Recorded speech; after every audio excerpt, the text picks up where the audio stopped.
ரொம்ப நேரம் நிற்கும்போது இல்லைனா ரன்னிங் போகும்போது உங்கள் கண்டக்கால் சதையில் வலி வருது, அதாவது உங்கள் காஃப் மசிலில் பெயின் வருது அப்படின்னா, ஸோ நீங்கள் இந்த சொல்லிக் கொடுக்குற இந்த சிம்பிளான ஒரு ப்ரோட்டோக்கால் இருக்குது, அதாவது அது ஆல்பச்சன் ப்ரோட்டோக்கால் அப்படின்னு சொல்லுவோம். ஸோ இந்த எக்ஸசைஸை ஃபாலோ பண்ணிங்கனாவே என்னென்னா உங்களுக்கு பெயினை வந்து பெட்டராக்கலாம். ரிசர்ச்லேயும் அதை தான் சொல்கிறாங்க. ஸோ என்ன அப்படின்னா இந்த சிம்பிளான எக்ஸசைஸ் தான் இதில் வந்து மோர் எஃபெக்டிவ் அப்படின்றது தான் ப்ரூவ் பண்ணியிருக்காங்க.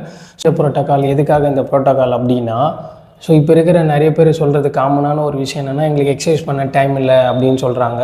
சரி, எக்ஸசைஸ் பண்ண அவங்களுக்கு டைம் இல்லை அப்படின்னா இந்த சிம்பிளான ஒரு எக்ஸசைஸ் மட்டுமே பண்ணாவே போதும். ஸோ இது மோஸ்ட் எஃபெக்டிவான ஒரு சிம்பிளான எக்ஸசைஸ் தான். ஸோ அதனால் கண்டிப்பாக இதை ட்ரை பண்ணி பாருங்கள். அது என்ன எக்ஸசைஸ் அப்படின்னா, அது ஆல்ஃபச்சன் ப்ரோட்டோக்கால் அப்படின்னு சொல்லுவோம். ஸோ அது என்னென்னா, ஒரு நாளைக்கு வந்து நீங்கள் 180 தடவை செய்யணும். ஸோ அது எப்படி செய்யணும், என்ன பண்ணணும் அப்படின்றத இந்த வீடியோவில் உங்களுக்கு நாங்கள் சொல்ல போகிறோம். இது ஃபஸ்ட்டு எக்ஸசைஸ் எப்படி என்ன பண்ண போகிறோம் அப்படின்னா, ஸோ இதே மாதிரி நின்றுட்டு பொறுமையாக உங்கள் 2 காலும் இப்படி வச்சுட்டு போகிறீங்க. வச்சுட்டு பொறுமையாக என்னென்னா 2 காலும் இப்படி மேலே தூக்க போகிறீங்க. தூக்கிட்டு உங்களுக்கு எந்த சைடு வலி இருக்கோ அந்த காலில் ஃபுல் பாடி வெயிட்டையும் கொடுத்துட்டு பொறுமையாக என்னென்னா உங்கள் காலை இப்படி கீழே எடுத்துகிட்டு வர போகிறீங்க. ஸோ பொறுமையாக என்னென்னா 2 காலையும் மேலே தூக்கணும். தூக்கிட்டு உங்களுக்கு எந்த சைடு வலி இருக்கோ அந்த காலால் பொறுமையாக என்னென்னா கீழே இப்படி ட்ராப் பண்ண போகிறீங்க. ஸோ இதே போல் என்னென்னா நீங்கள் 15 வாட்டி செய்யணும். ஸோ அடுத்தது இதே மாதிரி அதே போல் நின்றுட்டு பொறுமையாக என்னென்னா உங்கள் 2 முட்டையும் மடக்கிட்டு போகிறீங்க. மடக்கிட்டு உங்கள் 2 குதிக்கால் இப்படி மேலே தூக்கிட்டு எந்த சைடு வலி இருக்கோ அந்த காலில் ஃபுல் பாடி வெயிட்டையும் கொடுத்து இப்படி பொறுமையாக இப்படி கீழே இறக்க போகிறீங்க.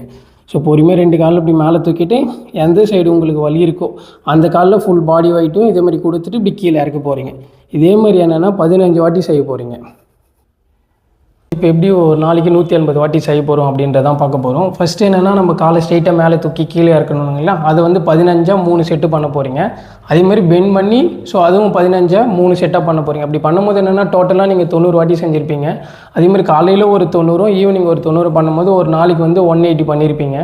நாளைக்கு 180 தான் செய்யணும் அப்படின்னு கிடையாது. நீங்கள் வந்து உங்களால் எவ்வளோ முடியுமோ, ஒரு செட்டு பண்ண முடியும் அப்படின்னாலும் ஓகே தான், இல்லை 2 செட்டு பண்ண முடியும்னாலும் ஓகே தான். ஆனால் உங்களால் எவ்வளோ முடியுமோ நீங்கள் அவ்வளோ பண்ணால் தான் போதும். ஸோ 180 தான் செஞ்சால் தான் இந்த வலி குறையுன்னு கிடையாது. உங்களால் எவ்வளோ செய்ய முடியுமோ நீங்கள் அவ்வளோ செஞ்சாலும் கண்டிப்பாக இந்த வலியை பெட்டராக்கலாம். என்ன அப்படின்னா, நீங்கள் ஃபஸ்ட்டு வந்து 15 ஒரு செட்டு பண்ணுறீங்க அப்படின்னா அடுத்த செட்டு பண்ணுறதுக்கு முன்னாடி 1 மினிட்லேருந்து நீங்கள் 2 மினிட்ஸ் வந்து ரெஸ்ட் எடுக்கணும். கண்டினியூவாக பண்ணக்கூடாது.